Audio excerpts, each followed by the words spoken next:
Hello, my friends. I hope we're a bit louder tonight than we were last night. I had a good chat with old Kewan from Urias up in Joburg, and our volume was a bit low. So tonight we've tried a bit of a different trick, and I think you guys should be hearing us loud and clear. And yeah, this is chat number 3 of 14. Why 14? Because we have 14 bands playing across our 2 stages at Metal for Africa 2022. That's one stage in Cape Town, one stage in Johannesburg. And both of those stages are running on the Saturday, the 3rd of September. This is a live concert in both cities. It's our post-pandemic return to the real world. But we'll also be doing a live stream of most of the festival, at least from Cape Town side. We're seeing what we can put together for Joburg as well. But yeah, this chat session is a little bit of a build-up towards that. And tonight, I'm privileged enough to have on the other line here Mr. Jason Smith from DOOMTRIGGER. How are you doing, brother? Good yourself, man. How you doing? Excellent. Thank you so much. Oh, dude, it's good to be here, man. Yeah. Tell you what, just speak up a little more. I'm getting a bit of Yeah. noise on your mic. Okay. All right. Hello. Yeah, we can hear you. Okay, cool. All right. So, DOOMTRIGGER, you guys came kind of storming onto the scene, not quite 2020. I think you started releasing music. Sorry, not 2020. I mean 2022. But you started releasing some Yeah. music already in 2021, I believe. Yes, dude. Yeah, so it was crazy, man. Like, we were actually lockdown babies. So, Kenny was locked away in his place, like, in the Western Cape, like, busy Uh-huh. writing music. Unbeknownst to me, dude, I was locked away in Pretoria, like, literally Pretoria. Yeah, dude, I got locked away there, like, literally was, like, on holiday, and then next thing I know, like, I'm trapped there. But, like, dude, it was crazy. Like, I'm just doing vocals in my car, like, driving back from Spa, like, I'll park and then, like, record it. And then, Yeah. because I was bored, dude. I was like, I want to do something. Like, everyone was going through, like, the Instagram, social media, show your talent vibes. So I was like, fuck it, I'll do it. And then, dude, next thing, like, Kenny messages me, and then, yeah, dude, crazy shit. We start writing our first single, Some in the Reaper. And we're just like, fuck it, dude, let's see where it goes. But, like, it was epic, dude. It was just this, like, I don't know, like, snowball effect. Like, Kenny would send me the first riff, and I was like, dude, this is sick. Go into the car, scream the vocals, like, send it back to him. And next thing, dude, like, the whole song just got, like, written in, like, a few weeks. So, like, such an, like, organic sort of a process. Dude. Oh, I love But it. it was epic. Yeah, dude, it was very epic because also, like, like, it was cool to be writing with someone that's hungry. Like, I can see Kenny's, like, amped to do this. Yeah. And, dude, I've like, done, like, music projects with people, collaborations. Like, it's been super cool, but there's never been that, like, one person that's just like, dude, let's push this. But I've been... So it's like a match made in heaven, dude. Yeah. But I've been curious to know, like, I mean, you guys have now played, I believe, 2 live performances. Is that right? Yes, dude. And only 2, yeah. Yeah, and playing at Metal for Africa is going to be number 3. And I must say, we feel pretty privileged to be able to snap you up this early on. But part of this phenomenon is that, well, anyone who's seen you guys play already kind of says, but you're really good. So, like, what is your backstory? What have you been doing musically before? Because, like, I know Kenny, and I'll tell you later how I know him, but like... Please, dude. Who are you? Where do you come out of the woodwork? Dude, it's so weird, man. Like, I was just like this Durban kid when I was like a teenager. Like, dude, I was 12 years old. My brother showed me System of a Down. And, dude, like, it wrecked my fucking mind. And from there on, I was just like, metal all the time. And then when I was like 16, Bring Me the Horizon fucking snatched me up. Like, I was just like, dude, I need to learn how to do extreme vocals. Like, I was always a drama kid. Like, dude, I played drums. It's so funny when I was like also the one that played flute. Which is weird, dude. Jazz flute, dude. So funny. Nogals. Literally, man, of all things. But then I was just like, dude, always obsessed with metal, dude. I've never shut up about it. And then, started learning extreme vocals. took me a good like 7 years to finally like start making a sound that's decent. Like studying Parkway Drive for my mids, like got into core stuff, like Angel Makers, Order to Prevail, but yeah, the gnarly bands, dude, for like the Gutturals. And then yeah, dude, started studying like People for Highs, like Phil Bozeman from Whitechapel, like yeah, dude. So that's essentially like the whole like build up of like how I got into extreme like vocal sound. Yeah. But yeah, dude, always been a Stellenbosch dude. Like met Kenny through my brother. Like my brother and Kenny are good friends. And then yeah, dude, we just started hanging out and like I just remember we once just had like the biggest like conversation about metal vocals and stuff. Yeah, that's how we kind of like connected. But then, have you performed before? Dude, like drama shows at school. Oh, so not really in a band? No, dude, not in a band ever, dude. It's always amazing. Been a dream. Yeah, dude, I've always wanted to do it. Like, but I'm also, dude, I'm always watching YouTube videos, watching dudes perform live. Yeah, like, I love listening to an album and then instantly being like, okay, how's the live, dude? Let's see the energy. Like, yeah, man. Well, I must say, I had the privilege of watching you, what was it, 2 weeks ago? Yes, in Stellenbosch. And I missed your debut show at, I think it was Trenchtown sometime earlier this year. I wasn't able to be at that. But I would never have guessed from that performance that you were not an experienced performer already, like in a band context. Like, sure, dude. I appreciate that, man. Because, yeah, dude. Like, I recognize faces in your band from like previous musical projects and so on, but not really so much from metal.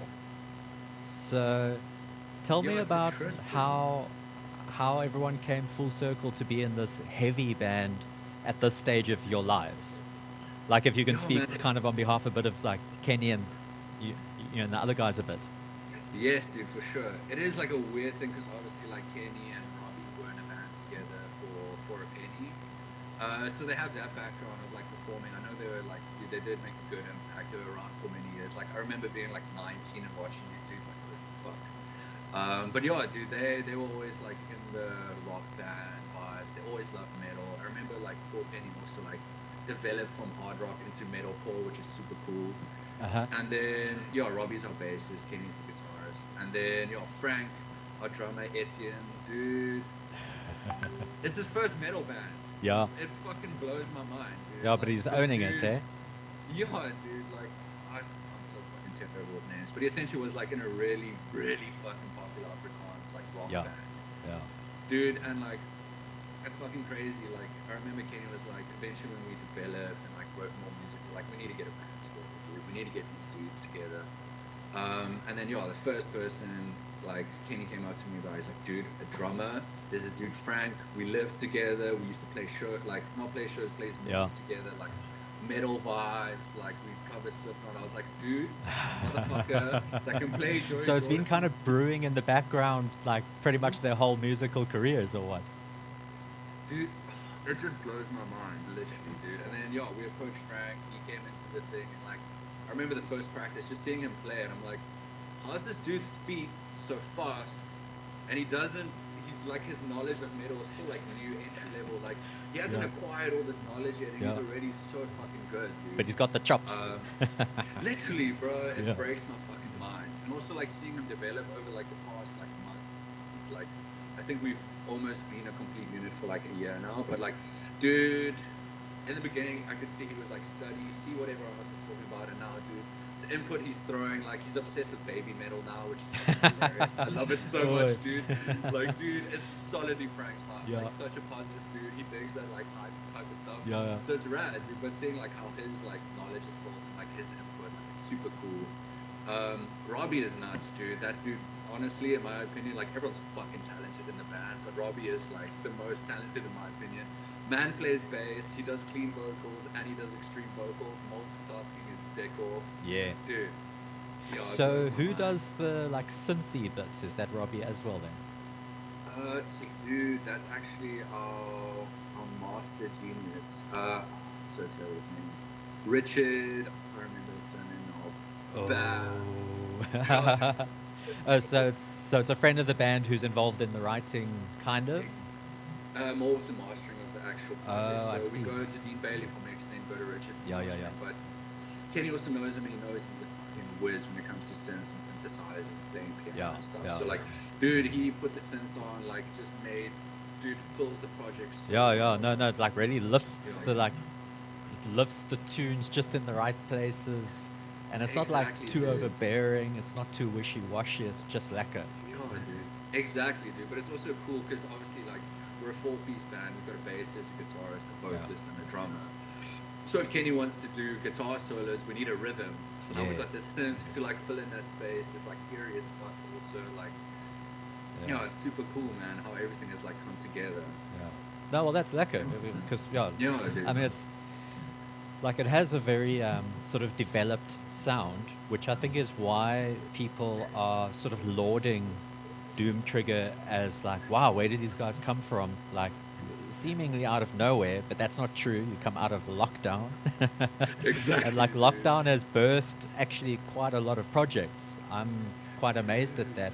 I mean, it has unfortunately also likewise ended a few projects or like bands who didn't quite survive it, or at least haven't recovered yet enough to pick up where they left off. But to see the fresh output from different parts of the country has been actually fantastic. So you guys are hatched from that egg. Yeah, dude, literally hatched from suffering, dude. Yeah. It always makes the best. Well, what better way to start in metal? Like, dude, you gotta let off that steam. I appreciate it so much, man. Like, where did you guys? Were you guys also like lockdown babies? When did like Orphean Passage? No. Yeah, so that's my newer band for those who don't know. But Orphean Passage has actually been a project in the pipeline for the last decade. No way, dude. No shit. But I've only been part of it for the last 4 years, and we would have launched earlier, but obviously lockdown kind of threw a spanner in those works. But up and running now. Done our first show. So yeah. Have you guys just been writing essentially, like just jamming together? Yeah. I mean, it was a very slow, for a doom metal band. It's appropriate that it was a slow incubation period. But it's one of those things where the initial people involved were part of other projects. So, it's just one of those things that had been on the back burner for a really long time. And then at the point that they recruited me in was kind of the point where they wanted to actually move it off the back burner and kind of into the front lines. So would have happened sooner, but lockdown. Yeah, dude, but it's also weird. It's like perfect timing type of thing. It's always like, dude, it happens when it needs to happen. Exactly. Dude, it was super fucking rad watching dudes, bro. Like, especially your vocalist also, he wrecks my fucking mind. Dude. Yeah. He held some long ass fucking notes. Dude. Yeah. Literally, bro. I nearly blacked out a few times while I was doing my fucking set, dude. Honestly, I nearly folding chaired at one stage and literally watching him also go fucking like, dude. Well, I mean, vocals must, I'm a guitarist myself, so like I can't really relate to the physicality of vocals, and especially from an untrained voice. What metal vocals must be like. It looks like a lot of work, a lot of effort. Like you got to reach in there and whip it out. Dude. But I mean, you're pulling it off, dude. Sure, dude. I appreciate it. You're pulling it off. Yo, dude, it is a super trip, like trying to get the extreme vocals right. Because obviously, dude, I just realized I was like, I'm like, dude, the whole throat to like fucking chest, lung, like diaphragm connection, like I was just like, bro, I'm dating my fucking lungs, like it's so ridiculous, dude. Constantly assessing, okay, is the throat good, is the fucking lung pressure good, have you been like exercising, did you activate the abs, like fucking did you warm up the voice, like, dude, there's a lot of considerations, like did you practice twice this week? I love it, dude, but it is super funny, I'm like, dude, fucking boys. But I mean, you mentioned the guy that sings for us, and like, I mean, he's been doing this a long time, so he's got it down to like quite a refined art form. And if we look at other vocalists just in the South African context, like someone else that I've been watching his personal development like with great interest is old Duncan Bentley from Virginia, And I saw you sporting a Volvo shirt at your last show. The But I mean, fucking that king, kid, bro. I love that man, bro. yeah. He's so fucking talented, dude. But That shit blows my mind. That he's got a fucking alligator in his throat. yeah, That shit is real, dude. yeah. But I think what's important about observing an artist like that is just seeing how much of himself he pours into his craft over the time that he's been doing it. And I've been very critical of vocalists, actually. Like, I'm a bit of a vocalist snob, even though I can't sing, so forgive me. But I often get the sense that a fair number of vocalists are like lazier than we would like them to be. Yeah, dude.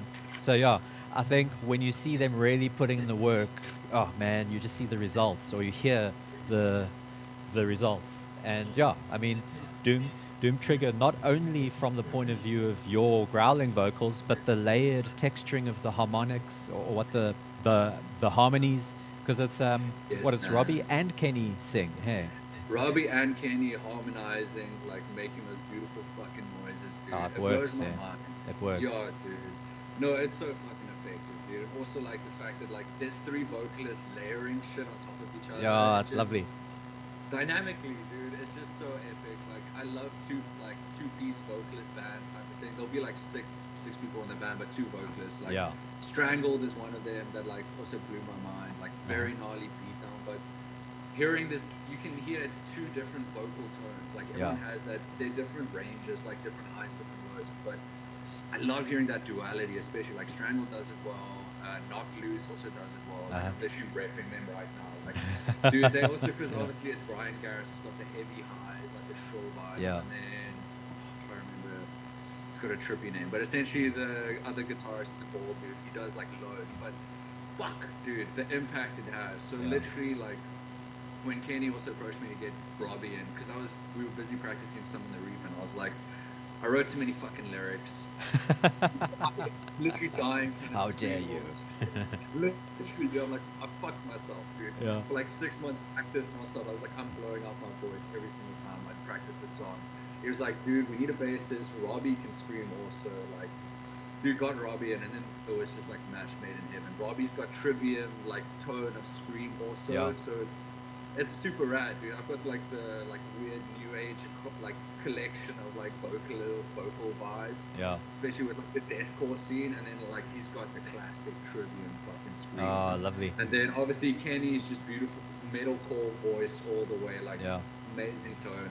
Robbie also has the fucking beautiful metalcore tone of like singing. So dude, literally, it's well, I literally think to your guys' credit, and I must confess, we are getting a bit of microphone noise on this stream, so I'm not playing your music in the background as I had planned, but I'm glad that you're actually describing it in such detail, but because to whoever's watching or listening to this, Jason's not exaggerating.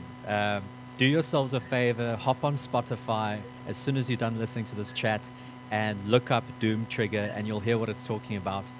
Further to that, you can come and watch them live at METAL4AFRICA Cape Town on the 3rd of September. Doom Trigger is actually going to be kicking off the show. And like watching them play live, I feel almost like a little bit embarrassed that we booked them as the opener. But, you know, because like part of METAL4AFRICA culture is to always represent a diversity of bands on that stage, which includes sort of like fresh blood bands as well as like veteran bands and pretty much everything in between, and of course the diversity of genres. So yeah, like it's quite a privilege to us, I would say, to have a band of your guys' caliber filling that particular slot. So people come early because these guys are going to be blowing that stage up at 5 o'clock. But yeah, let me now tell you, I promised you earlier on that I'd share how I know Kenny. Please, dude, I'm very curious to hear this. I used to work in Stellenbosch at the music shop there, and Kenny paid me a visit to buy a guitar. But this literally goes back 20 years, maybe. Like it must have been about 2003 or thereabouts, because yeah, that's when I was working in that field. So yeah, like this character has sort of just come and disappeared and re-emerged and disappeared.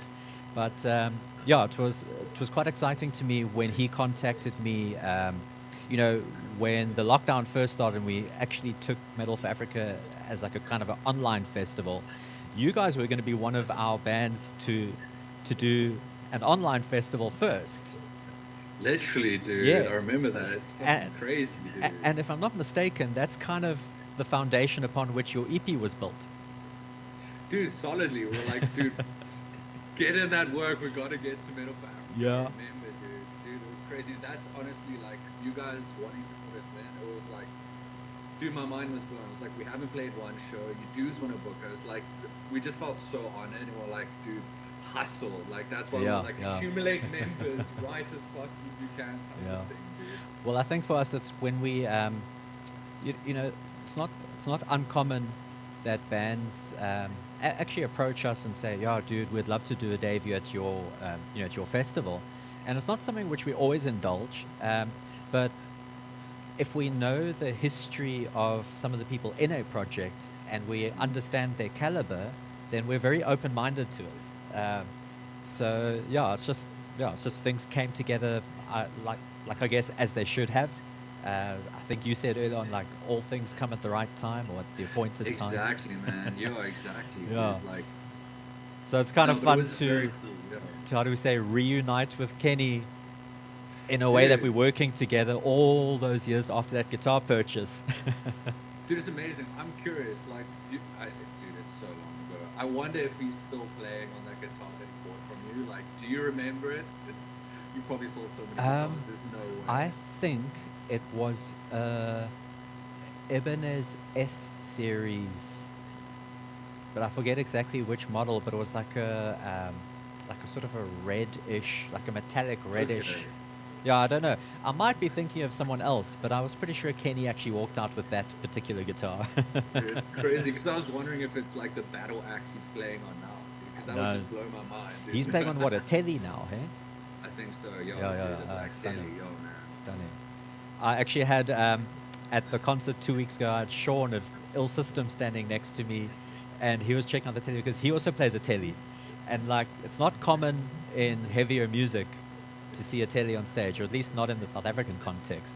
So like Sean was still like, telly, nice. Yes, yes, it's the guy doing it. Yeah, dude. yeah. But it's cool. It's got a very lively sound, very bright, which Yeah, just dude, it works sounds for your like a guys' jam. chainsaw. I fucking love Yeah. that thing, dude. Yeah. Yo, man. Yo, shame, dude. His, like, also, he was getting so much mad feedback for our Train Sound show. Like, just one of his, like, I think it was one of his inputs was just, like, a little bit fucky. And, like, dude, like, he was just like, fuck this, I can't do this anymore. Got it fixed for the Daisy Jones show. And then, dude, in practice that first day when he, like, did one chug, you just saw everyone just die. They were just like, no, this is what we've Yes. been missing out on? No way. So what, the guitar was actually faulty before? Yo, I think, dude, something in the guitar was just like a little bit loose. So they just Yeah. like fine-tuned it quickly, dude. Oh, but it was- literally, the moment he plugged it back in that amp, like I was like, I'm gonna punch a hole through something. Like this is so Yeah, good. well, that thing was chunking hard 2 weeks ago. Literally, dude. No, it's epic, dude. And what guitar do you play on, dude? I've got several around me. There's one dangling up there. That one's actually it's an Ibanez RG, but it's actually not mine. It belongs to one of the members of Mind Assault who's living abroad at the moment. So it's kind of it's kind of made its home here by me. But I've got two Jackson V's. I've got a Jackson Monarch. I've got a BC Rich Warlock, which is like semi-retired. There's a whole menagerie here. Like Dude, that's awesome, man. each But the instrument accumulation has- of just like different guitars just looks so beautiful, awesome, man. Yeah. Also, you're displaying it super well, dude. Like, it's badass. Yeah, well, when I moved into this house, the landlord was pretty cool about like what we do with the interior. So I was able to do a bit of decorating, whereas my previous address it was a bit bland, you know. But the landlords weren't budging on that. So Yeah, Yeah. dude. It is a weird one. It's good to make your space your own. yeah, exactly. I don't know, especially Exactly. like, I don't know, dude, metalheads also, we want to rep our stuff. Like, dude, we are, I feel like if you get into metal, you've got a niche taste. You literally Yeah. like stuff the way you like it. So Yeah. you have to pimp out your space the way you want it. Yeah, exactly. So, don't you find found that space. Yeah, thanks. And our landlord lives right next door, and he's a pretty cool dude. That's sick, dude. So he doesn't mind the shredding that's going on. No, I'm actually a good neighbor to have. I, like I don't really party at home, but I do like to host a good party. And I suppose Okay. Metal for Africa is the proof of that statement. Yeah. It's Yes, like, dude. it's like A I'll bring the small party, noise, dude. but not where I eat and sleep. Yeah, exactly. No, that's a good approach, man. That's a good neighborly approach. Yeah, yeah. Yeah, man. So speaking of your guys' music, which we've covered quite a lot of like what goes into it, and the fact that you do have an EP out already, I guess maybe it's too soon for us to be asking what comes next on the recording front. Like, is there more work in the pipeline, or spill the beans? Definitely, dude. Definitely. It is like I think we're amped to like obviously like let you guys know the proper like all information, but we are busy writing new music. We're actually like finalizing our last track for the new EP. Oh, new EP. Very much excited to next EP. Okay. Very amped for, yeah, dude. It's more ferocious than the current EP that we have out now. I'm so excited, dude. Every song written now, like, because the original, our first EP, the Into the Cosmic, it's fucking epic, dude. I love every single song in there. I'm obsessed with every single song. Like, everything went into it is fucking awesome. But I can see everyone has found their place in the band. Everyone's found their voice in the band. Like, now everyone's comfortable, and, like, just the shit we're writing is so fucking cool, dude. Yeah. I can't wait. Like, we have played three of the songs from the new EP that's going to be like recorded soon. We have been playing it for you guys. Time Bomb, Edge of Reason, House of Rule. Yeah. We got a full song in the works that we're finalizing now. But yo, dude, I'm so excited, yo. Especially now because we're refining everything. So you say we're going to get to hear something brand new on the 3rd.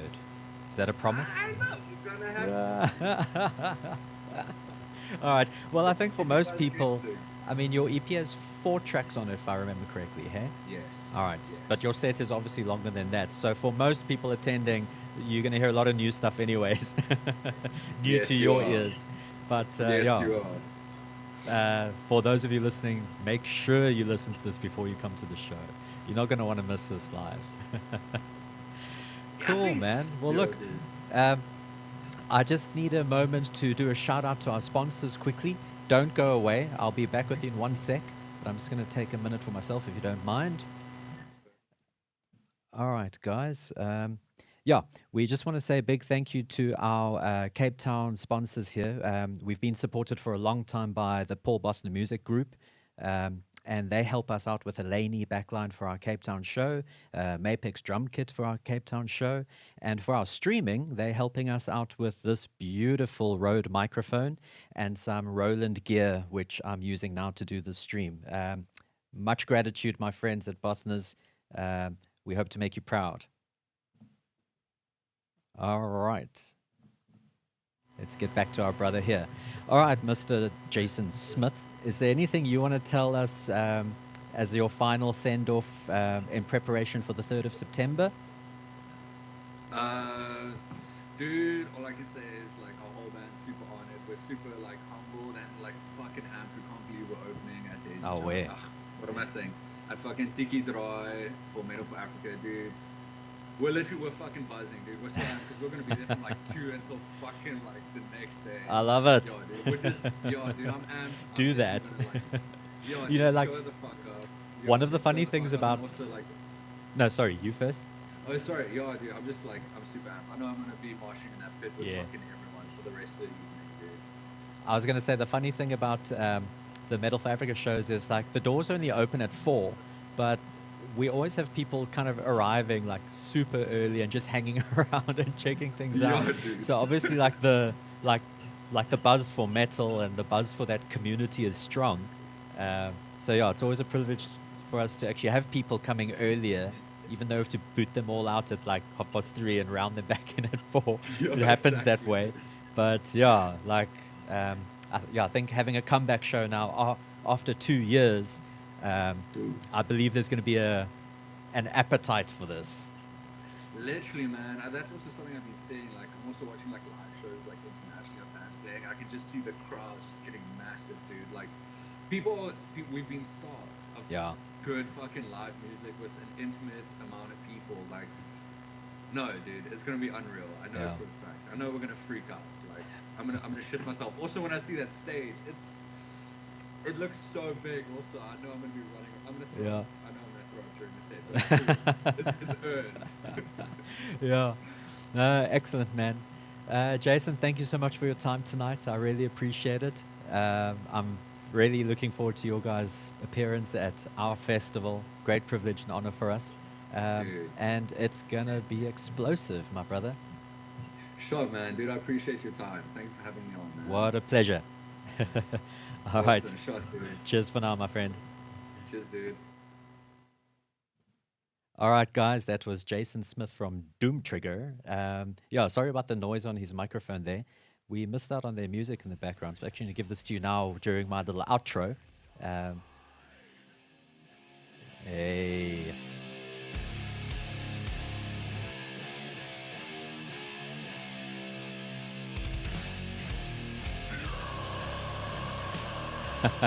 Listen to that growl, man. All right, guys. Yeah, final word on this. 3rd of September, Cape Town and Johannesburg. Cape Town, we're at our usual venue, Tiki Drive, formerly known as Metronome.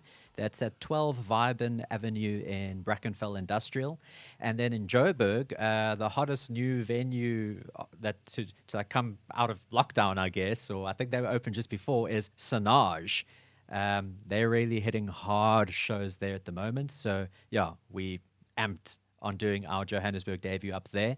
And, yeah, prices, it's 180 Rand for tickets. If you buy your ticket online, you can find your tickets at METAL4AFRICA.com. And it is 200 Rand at the door. We are accepting walk-in sales.